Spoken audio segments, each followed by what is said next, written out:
Widow's War ay nagsimula sa may magandang setup. Binebenta to bilang pangatlo sa trilogy na ng nakaraang murder mystery serye. Nauna yung Widow's Web, solid. Royal Blood, solid. Widow's War, nagsimula ng solid. Una, syempre sa simula pa lang, hindi muna sila sa murder nagfo-focus. Nagfo-focus sila sa dalawang friendship ng character nila, Carla Villana at Bea Alonso, nila sa Sam at George. At nagkaroon ng parang feud sa dalawa nilang kanya-kanyang magkakapamilya. At ayun, nag-disband yung pagka-friendship nila. Then later sa kwento ay nagkita muli sila bilang mga Mrs. Palacios, ngayong asawa niya si Basil at Paco Palacios. At mula sa Palacios estate na yon, may mga kung ano-anong family feud na nagaganap, as in kagaya ng sa Widow's Web at Royal Blood. At hindi katulad na ng Widow's Web at Royal Blood ay merong at least multiple murders na nangyari dito. Yung dalawang characters, yung main characters ay magiging widow, asawa nila ay mamatay. Sa ngayon, ongoing pa yung palabas. Meron pang mga ilang parting hindi nasa-solve. Hindi ko masyadong i-spoil, pero mula sa setup na nabanggit, magandang setup siya sa mga ilang bardagulan, kung ano-anong character dramas. Ayun, ine-enjoy ko yung mga ilang campy na dialogue, or minsan nagiging dark siya. Ganong mga mix yung mga nangyayari. May mga pagka-dark comedy din minsan. At tsaka mga kung ano-anong weird, tabu na mga nagaganap.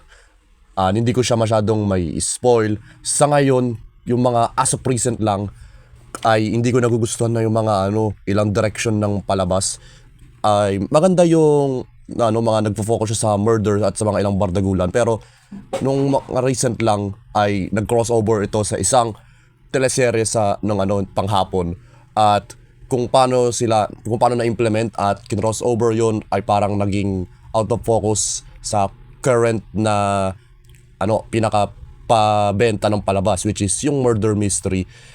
Kasi sa Widow's Web at Royal Blood may mga ilang subplot din nga talaga nangyayari na parang napupunta sa ganitong sitwasyon. Pero at least doon ay meron siyang may pagka-related siya sa pinaka-murder mystery. Pero dito, yung parang pagka-relation lang ng murder mystery dito ay at least 5% sa parang kung ano bang nangyayari sa ngayon, which is yung court drama na ayoko masyado namang i-spoil. Kasi ongoing pa rin na nga naman talaga yung palabas. Tsaka kung mag-spoil na rin siguro bibigyan ko na rin ng heads up yung sa video. So sa mga ilang drama na nagaganap nga talaga, na-enjoy ko mula sa character acting, lalo na yung mga ilang supporting characters nila Jean Garcia, Tonton Gutierrez, Royce Cabrera, Jackie Lou Blanco. Sabihin natin yung script pwedeng maawing hindi maganda, yung parang pagkasulat, pero yung mga parang nagre-rely na rin sila sa parang kung paano i-deliver ng mga artista. Pero specifically, yung mga ilang artista dito kagaya nila Jeric Gonzalez, Timmy Cruz, hindi sila minsan hindi maganda at kapani-paniwala minsan yung pagka-arte nila. So ayun lang. Hindi ko na siya masyadong i-properly rate, pero kung ihusgan ko siya mula sa parang irarango ko sa trilogy na Widow's Web, Royal Blood at saka itong Widow's War, safe to say na sa mababang rango na siya nung trilogy na yon. At saka yung downfall na yon ay masisisi ko siguro sa parang unnecessary extension na nagaganap na. Lagpas na to sa 100 episodes at yung mga ilang parte dito ay kailangan pang ma-solve at mukhang matagal pa para mangyari yon. Sa general na problema rin talaga ng mga unnecessary extensions, pinapakita yung pagka-inconsistent sa parang nagiging direction. Dito mas naging obvious nung naging si Jerry Lopez Sineng yung director, kasi sa simula si Zig Dulay yung director. Hindi naman sa parang masisisi natin si Jerry Lopez Sineng, pero sa kahit anong haba at kung gaano pa yung kinakatagal rin talaga ng mga teleserye, parang doon mo madalas mapagkumpara yung parang cinematography at saka yung mga ilang direction sa simula, tapos parang buwababa yon ng hindi naman sa parang masyadong mababang kalidad, parang mas nagiging mas average na siya kesa kung ano pa siya nung simula. Isang bagay na sa tingin ko naging consistent yung direction ay yung Pulang Araw mula sa simula hanggang sa katapusan nito. Binigyan tayo nito ng kwentong naganap sa World War II kung saan sinakop ng Japan ang Pilipinas. At yung pinakabuong pabenta ng teleseryeng ito ay mula sa gera na yon ay isa lang na malaking setup para sa mga characters. Ulit-ulitin ko yung parang importance para sa aking manonood, sa aking mismo parang bilang manonood, ay yung mga karakter na sinusundan natin. Bawat karakter dito ay may parang isang malaking pagkakaiba sa kanilang ugali at sa kanilang mga natututunan mula sa simula ng giyera at after ng giyera. At effective naman yung mga gumanap dito. Kuhang-kuha mo yung parang pagkasuporta mo sila at yung mga ilang pagkainis mo sa kanila. Sa tingin ko na perpekto naman yung characteristics, aspects tungkol doon. Lalo na karamihan dito ay parang karangalan sa mga survivors, lalo na yung mga comfort woman nung panahon nung nagkolonisa yung mga Hapon sa atin. Pero para naman sa mga atmosphere, sabihin ko sa execution, yung mga ilang effects, lalo na yung yung eksena sa Pearl Harbor, para lang siyang video game cutscene, sa totoo lang. Pero yung mga ilang bayan na parang nilalakaran ng ating mga karakter, maganda yung pagka-capture sa lumang panahon na yon. Pero dahil nga doon sa sinabi kong video game cutscene, at minsan merong mga ilang establishing shots na masasabi mong CGI. Hindi ko naman sinasabing pangit yung CGI, pero nakikita mong CGI siya. Parang maganda yung pagkagawa, pero halata mong obvious na CGI siya. So tingin ko parang doon nawawala yung parang pagkasubaybay mo ng realism sa kwento. Tapos isa pa dito, hindi ko naman sila masisisi kasi yung kung paano nila shinat at saka kung paano nila binuo yung teleserye ay nasa in mind yung parang restrictions nila mula sa MTRCB para i-air talaga to sa TV. Kahit na nilabas din to sa Netflix, sa tingin ko tame pa rin yung nangyayari, pero mas lalo na sa TV may mga ilang black and white at saka parang negative filter na nangyayari pag sa TV mo naman siya pinapanood. Pero parang yung mga minsan nakita mong off-screen na kamatayan, minsan brutal na nga kahit off-screen na rin. Minsan parang yung sense ng realism ay parang inaalis sa'yo. Kaya parang nagkakaroon ng barriers. Pero sa ganun, na-capture pa rin nila yung pagka-brutal ng naganap ng trahedyang ito. May mga pacing issues na minsan nakaka-off. Ilang mga butas sa kwento na parang sa tingin mo naapektuhan dahil sa mga sabihin natin schedule ng mga artista, ganun. O kaya mga katanungan na napresenta na hindi nasagot, subplot na hindi naresolba. Pero solid na rin naman yung buong teleserye na naging consistent naman sa parang naging kalidad. Hindi katulad nung mga ilang karamihan ng mga reklamo ko sa mga teleserye habang tumatagal. Kudos sa GMA sa paggawa ng teleserye na naman na naganap sa pwede na nating hindi ma-relate na panahon sa ating kinabubuhay ngayon. Na-appreciate ko pag lagi niya nang ginagawa to simula nung sa Maria Clara at Ibarra. Speaking ng Netflix, pupunta naman tayo sa mga serye ng mga Netflix original reviews na lumabas ng 2024. Simula sa sana namang title na mayroong pula sa title, which is simpleng pula lang.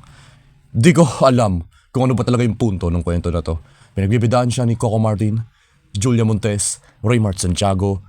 Ang dami-dami pa, basta parang at least nakatrabaho na siya ni Coco Martin sa mga Provinciano Days at Batang Quiapo. At sa dinami-dami ng mga cast na yon, marerefer ko lang sila sa pangalan ng mga artistang gumanap. Yung problema dito, di mo nga maalala yung mga pangalan nila once na matapos mo to. Pero maalala mo yung parang pagkairita mo sa kanila. Lalo na sa naging gampanan dito ni Coco Martin. Essentially, yung kwento na pelikulang ito ay isang malaking setup. 2 oras na setup para sa isang deviant na twist pa ba to? Kung sineset-up nila tong twist, pumalpak sila doon. Setup lang siya sa isang malaking deviant na act na ginawa ng character. At parang di naman nila parang ginagawang mystery rin eh. Parang kasi yung buong kwento parang ginagawa lang ng mga character na to ay ikot-ikot lang. Hindi mo alam kung ano ba yung gusto nilang gawin, ano ba yung mga motibo nila, maliban sa 2 magulang na yung anak nilang naapektuhan nung doon mula sa deviant na act na yun. Dami-dami nilang pinapakita, may shot ng alimango, shot ng langit, nagiging pula yung dagat, parang merong paranormal o kaya may mga ganong nangyayari, hindi normal. Hindi mo alam kung anong punto, ano bang ibig sabihin ng mga yon. Hindi mo gets yung symbolism na yon. Isa pa yung cinematography, yung pagka-shot, ang pangit. At sa parang kung ano-anong wala na nangyayaring ganun, doon mo syempre na papaisip na ang boring nga talaga ng pinapanood ko. Ano pa ba yung punto nito? Hindi ako yung tipong gatekeeper. Like, papanoorin ko to, di ko nagustuhan. Hindi naman ibig sabihin hindi ko na rekomenda sa inyo. Kasi ano tayo dito, mas natutuwa ako pag isang pelikula na hindi ko nagustuhan, ay nagustuhan nyo, doon, natutuwa ako doon. Pero dito, wag nyo lang siya panoorin. Dito ko lang ito sasabihin ha. Pero kung napanood nyo na ito, siguro sasang-ayon din naman tayo dito na ano pa talagang silbi ng pelikulang ito. May kinalaman na naman sa krimen na pwede nating ma-relate sa susunod na pag-uusapan ko ay ang Lolo and the Kid. Pero ayun, may parehas nga silang may kinalaman sa Deviant Act doon sa pula, di ko masabi. Sumasama yung sikmura ko pag babanggitin ko yun eh. Pero dito sa Lolo and the Kid, yung Deviant Act na ginagawa ng magtandem dito ay pagnanakaw. At least, kaya mo naman sikmurain yun, no? Pero ang pinagkaiba dito, merong nilalaman na kwento at saka karakter. At yes, ito yung siyempre pinaka-importante sa lahat. Essential sa isang literature, pero pagdating naman sa kwento, yung kwento lang ito ay parang paulit-ulit lang na pangyayari na gumagawa sila ng krimen na magnanakaw. Nag-disguise sila bilang pulube. So yun yung kwento, din naman siya. Spoiler, na-reveal na yun sa trailer. Pero mas gaganda siguro kung di mo napanood yung trailer in terms ng context pa lang sa simula. Maganda yung ano eh. Parang pinansimula nila eh. Pero sa ano na, pagdating ng ano, buti 90 minutes lang tayo kasi paulit-ulit lang yung nangyayari. Pero may mga ilang sweet naman na pangyayari. Medyo parang minamanipula ka ng kwento rin eh. Pero nasa sa inyo na yun kung go in ba kayo o hindi. Pero ako hindi eh. Kasi may nangyari sa huli na pwede ka bang maiyak or hindi. Kasi parang ano eh, yung ginagawa nila, susuporta ka ba sa kanila? Parang magkakaroon ka pa ba ng emotional investment sa kanila dahil sa mga ginagawa nilang mga krimen. Ayun, nasa sa iyo yun. Pero siguro hindi ko nagustuhan ay wala silang natutunan sa huli. So, ayun. Parang yung pinaka-elemento lang na malaking benta nito sa ending ay yung sentimental values kesa yung morals. So, yeah, ayun. Okay lang naman siya. Maganda. Pero, redundant. Siguro, positive na mga meron dito ay yung performance, syempre ni Ewan Michael. Nanalo siya ng Best Child Actor sa Firefly sa ganung rason. At naramdam po pa rin dito yung pagkagaling niya. Kakasabi ko lang redundant, yun yung yung pinakapuntong di ko gusto sa Lolo and the Kid. Sa outside, parang ito-test naman dito yung parang patience mo sa habang 2 hours and 20 minutes ng zombie apocalypse kung saan medyo wala namang siguro nangyayari. Sa context ng mga tauhan dito, boring. Pero hindi naman boring para sa aking manonood kasi yung setting, yung sitwasyon kung asan yung mga karakter natin dito. Zombie apocalypse, parang kalagitnaan ng zombie apocalypse, parang at least controlled na sa mga mga karakter na to. Nakakatakot minsan yung mga zombie action, pero sa kalahati okay lang at sa bandang hulig medyo intense siguro. So ayun, 2 oras nang gumagawa sila ng mundane na bagay kung posibleng anong ginagawa mo sa nabobore kayo sa isang zombie apocalypse. May isang eksena nga nagja-jackstone si Marco Massa. So binebenta yung yung pelikulang ito bilang horror zombie movie ganon, pero sa dali lang yung mga zombie eh. Sa tingin ko yung mga zombie action ay yung pinaka-intensity nun ay nasa bandang simula lang. Pero yung yung mga later appearance ng mga zombie pagkatapos nun ay hindi na eh. Parang mas nakarely na lang ito sa drama at PTSD ng character ni Sid Lucero, which effective. Tapos kita mo rin yun kay Beauty Gonzalez, yung pinaka-anxiety sa mukha niya. So, kudos. Pero nagustuhan ko yung ginagawa nilang pagka-claustrophobic at saka yung pagka-play nila sa PTSD ng ng ating character na si Sid Lucero at saka kung paano yung parang kahiyapnan mula sa kondisyon na yon sa kanya at saka nung zombie apocalypse. Maganda naman, wala na rin ako masyadong reklamo. Karamihan ng mga tao dito nagustuhan na parang tawag dito, konti lang siya sa zombie horror. Pero para sa akin niya, kasi kung alam na na panood yung review ko sa Shake Rattle Roll Extreme, yung segment na Rage, medyo nagka-fatigue ako sa naramdaman ko yung fatigue sa zombie, pero in-enjoy ko pa rin. Pero dito mas na-enjoy ko kasi pinanood ko to bilang zombie may zombie apocalypse na kwento na naman. Pero yung expectations na yun ay parang dinulas nila sa ibang direksyon, which nagustuhan ko. Pabor ako sa mga paggamit ng zombie bilang plot point para mapunta sa ibang direksyon. So, yeah, solid. It's a good. Nagkakaroon lang para sa tingin ko smooth na transition kung ano yung mga susunod kong pelikulang pag-uusapan. Kasi yung susunod na mga pelikulang i-review ko naman ay mga unang pinalabas sa sinehan. Yung mga nakarang pelikulang ni-review ko ay sa Netflix unang pinalabas. Pero ito lang yung isang pelikulang hindi ko napanood sa sinehan at sa dadum ko siya napanood ng una. So yung I Am Not Big Bird, diretsuhin ko na hindi ako fan nito. Pero yung mga ilang aspeto dito ay nakakatawa, which maganda at gumana siya bilang comedy. Yung yung nilalaman ng comedy naman to sa mga humor nila ay mga sex jokes, which hindi ako masyadong fan din talaga sa eksakto. Nakakatawa nga yung nangyayari, pero yung pinakabuong konsepto ay hindi ako naging fan. Isa pa, bilang pelikula, di ko siya nagustuhan kasi yung parang nagkukulang siya sa story at saka character aspects. Mas nakafocus siya sa punchline, comedy, explicit sex joke, ganun. Ay, isa nga pala, sex comedy to. Wala siyang nudity na madalas pinakita. Yung parang hindi mo nakita mismo yung are at saka yung mga monay. Kaya gusto ko yun, yung ganun. Na hindi pinakita. Sa characters, hindi mo alam yung mga motibo ng mga characters. Hindi malinaw kung bakit pumunta sila sa Thailand. Pero nakakatawa yung mga artistang gumanap sa kanila. Kung pag may mga jokes na handle naman nila yung material. Yung kwento, wala kang masyadong ma-justify kung bakit ito nangyari. Yung parang in the sense na hindi realistic. At saka, hindi rin malinaw kung bakit ito nangyayari. Magandang pagkukumpara to yung pangarap kong hold up. Comedy rin yun. Pero merong pinakakwentong nangyayari. Yung may malinaw na character motivations kung bakit ito ginagawa ng mga karakter at kung paano re-revolve yung kwento mula doon. Dito, medyo magulo rin eh. So tingin ko mas gagana ito bilang papanorin mo to bilang by clips. Tapos may yung punchline sa clips. Tawanan mo yung clips na yon, ganun. Pero bilang buong full movie, hindi siya masyado eksaktong gumana para sa akin. Yung sa puntong hindi siya magandang isang upuan na panoorin. Mas bet ko nga siya bilang isang panoorin ko yung mga ilang clips.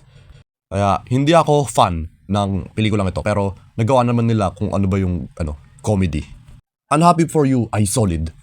Hindi ako eksaktong fan nga ng mga romance, hindi ko siya sinisik out, pero pag may chance ako manood, yung papanoorin ko at saka pag nagustuhan ko. Pero sa karamihan ng romance, minsan di ko bet yung iba kasi parang medyo edgy sila, lalo na sa mga Pinoy na romance na pelikula, sa karamihan ng mga magla-love team, kung paano nila binibenta. Ito gusto ko to kasi parang hindi siya nakafocus sa romance. At dito, sila, yung format nito ay mag-ex na yung dalawang bida na sunod natin, sila Zai at Wancho, pinagbidahan ng Josh Lia love team. So yung buong pelikula ay nakarely sa closure bilang mag-ex, at gusto ko rin yung parang format kung paano na ito na kwento. Nagsimula to sa pinapaniwala ka na ito niloko si Wancho, tapos bigla tayo nagkakaroon ng mga ilang flashbacks kung paano nangyari. Hindi siya parang nagsimula sa bitter na ganun, parang mas pinakita siya sa parang kung saan nagsisimula pa lang yung second act ng pelikula. Kaya gusto ko yun. Tapos yung unti-unti rin parang napapansin rin natin yung flaws kung paano natin sinundan si Wancho sa simula. Kaya parang medyo naging patas rin sila nila Zai at Wancho sa kwento. Isa pang sinabi ko, hindi nga rin ito masyadong eksaktong romance. Mas nakafocus din ito sa parang elemento nung Bicol, yung pinakaputahe na nandun. Yung pinakalugar mula sa mga pinapakitang cinematography at establishing shot. So, nakakatawa, nakakilig pag ginagawa naman nila. At saka parang may nakikita kang pagka-sauce sa parang direction at cinematography nga talaga eh. Lalo na yung sa ending, kung paano nila shinat yung ending. Kasama pa yung kanta doon ni Moira De La Torre na nangyayari. Effective, nakuha ko. Sa huling verdict, it's a good. Balota, masaya, at bleak medyo sa parang mensaheng pinapadala nila. Gusto ko yung yung straight to the point na masama yung yung mga elections na nangyayari. Tapos yung naging kahiyatnan ni Teacher Emmy, naging nampanan ni Marian Rivera. Tapos parang lahat na sa kanya eh. Isa na siyang kaya niyang parang akitin yung mga humahabol sa kanyang goons. Tapos isa siyang teacher na parang minamahal ng lahat mula sa dati niyang estudyante at saka mga estudyante. niya, yung current na estudyante niya at saka yung mga kababayan na nandito. So ayun, yung kwento nga ay may dalawang ah, mayor candidates. Nakalimutan ko kung ano ba eksaktong ano nila. Pero ayun, may election na nangyari sa kanilang dalawa. Tapos isa sa kanila ay corrupt. Wag nyo tong botohin. Tapos yung parang fate ng ating bayan ay tawag dito, parang hawak na ni Teacher Emmy mula sa kung sino man nanalo mula sa ballot box na parang tawag dito, parang ipapadala niya dun sa parang office. Tapos yung mayroon din siyang pagka-comedy minsan, yung satire. Gusto ko yung mix na yun. Parang rin siya, sabihin kong No Limit Tangere, yung pinakalibro na No Limit Tangere. May parang basta yung parang prose ni Rizal, may parang pagka romantic, parang may sense of hope ganun. Ayun, may sense of hope din sa parang pwede ka makapredict ng good ending dito, which okay lang para sa kwento nito kasi parang refreshing din kasi yung mga ganitong bleak na mga kwento na marirelate natin sa parang panahon ngayon ay sobrang depressing minsan eh. Hindi naman eksaktong parang pangit pag depressing yung pelikula, pero dito parang bagong breath lang ng fresh air para sa ayun, may parang sense ng pag-asa. So yeah, masaya to. At yeah, pati rin yung mga ilang supporting characters dito. Si Donna Cariaga ay laging magaling. At saka si Sasa Girl at si Esnir.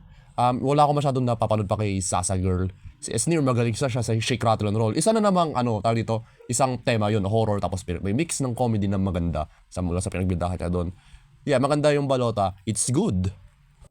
May iba naman tayo sa mga serye ng It's a Good na binibigay kong label sa mga pelikulang ito. May pa naman tayo sa parang okay lang, fine. Na-enjoy ko naman na pinanood siya, pero medyo may ilang parte rin na naiirita ako. Which is yung sequel sa Hello Love Goodbye na Hello Love Again.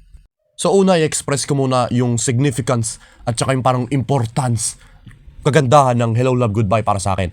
Mas naka-focus siya sa OFW struggles, pero binebenta yung pelikula na yon, pati rin itong Hello Love Again, na kilig. Masaya ako para sa karakter nila Alden at Catherine na sila Ethan at Joy. Woo! Pero actually yung Hello Love Goodbye ay dito mas parang tribute sa OFW at yung mga struggles sila dun sa Hong Kong dun sa kay Joy. Tapos dito naman ay Canada sa Hello Love Again. Pero meron may mix nga rin doon ng romance din eh. At saka yung romance at saka yung OFW struggles showcase sa Hello Love Goodbye. Perfect. Sa Hello Love Again, parang mas gusto ko yung Hello Love Again pag siya nasa OFW struggles kaysa sa sa romance at saka yung mga kilig. Nakakakilig pag merong mga mga eksenang sabihin nga natin kinakakilig kila Ethan at Joy dito sa Hello Love Again. Pero sa parang narrative standpoint, medyo tawag dito, medyo hindi komportable eh. Meron din tong format kagaya nung Unhappy For You na may mga flashbacks sa mga nakarang eksena. Medyo gusto ko yun. Pero yung ending, isang malaking middle finger para sa mga, sabihin natin, mga matitinong viewers na nakaugat kay Joy na gusto siyang maging masaya. Hindi ko nagustuhan yung ginawa niya sa huli. Sobrang malaking FU. Hindi katulad nung sa Hello Love Goodbye. Gusto ko yung yung nangyari dun sa Hello Love Goodbye. Dito kapalitan, kabaligtaran ng nangyari dito sa Hello Love Again. Kaya di ko nagustuhan.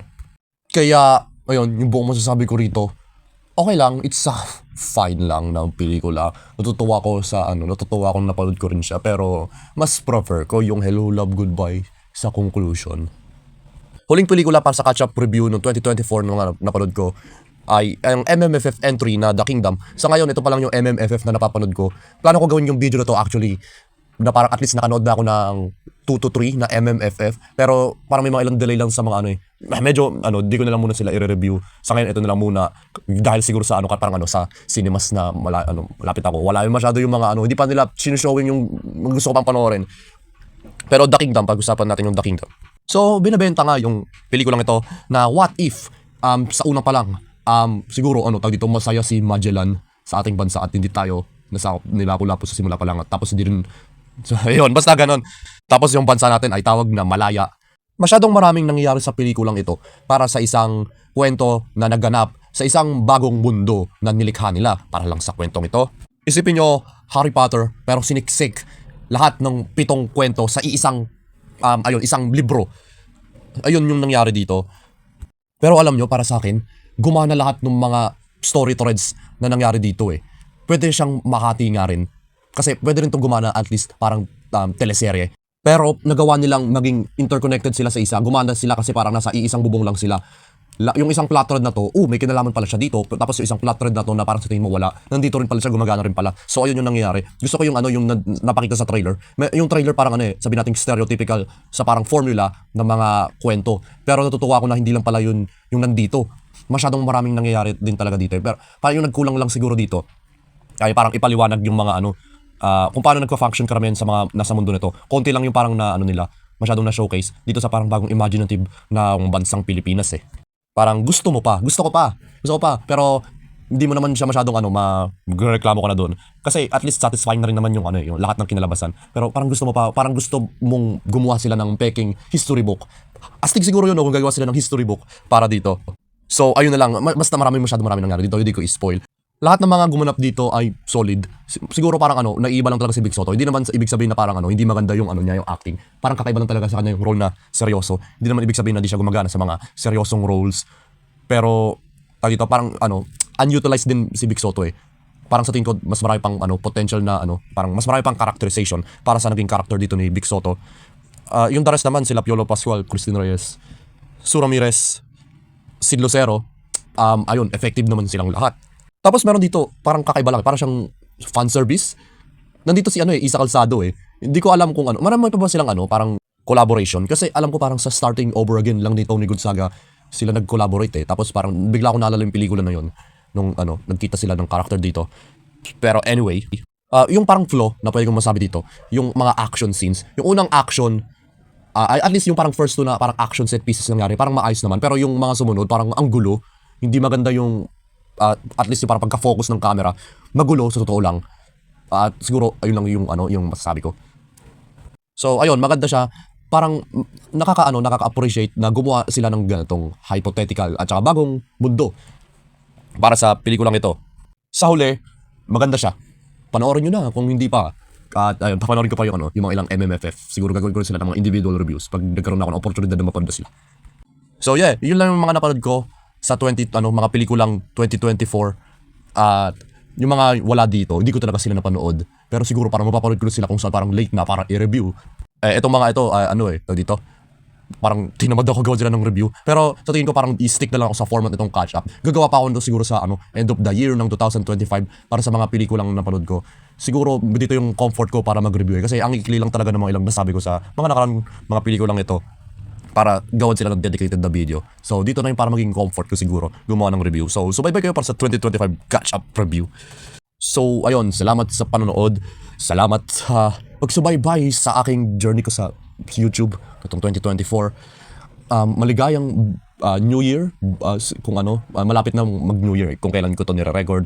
Tsaka belated na magandang Pasko. At sana ayun, maging maganda ang ating 2025. Pero kayo naman kung tatanungin ko, ano masasabi nyo sa mga pelikulang Pinoy na itong lumabas ng 2024? Saka hindi ba kayo sa mga sinabi ko? Ano yung nagustuhan nyo? Ano yung mga bagay na di kayo sa ayon sa pwede kong nasabi? Paalam nyo, magdaldalan tayo sa comments. Yun naman talaga yung gusto ko Mag-usap tayo tungkol sa movies at kita tayo sa susunod na video. Ingat!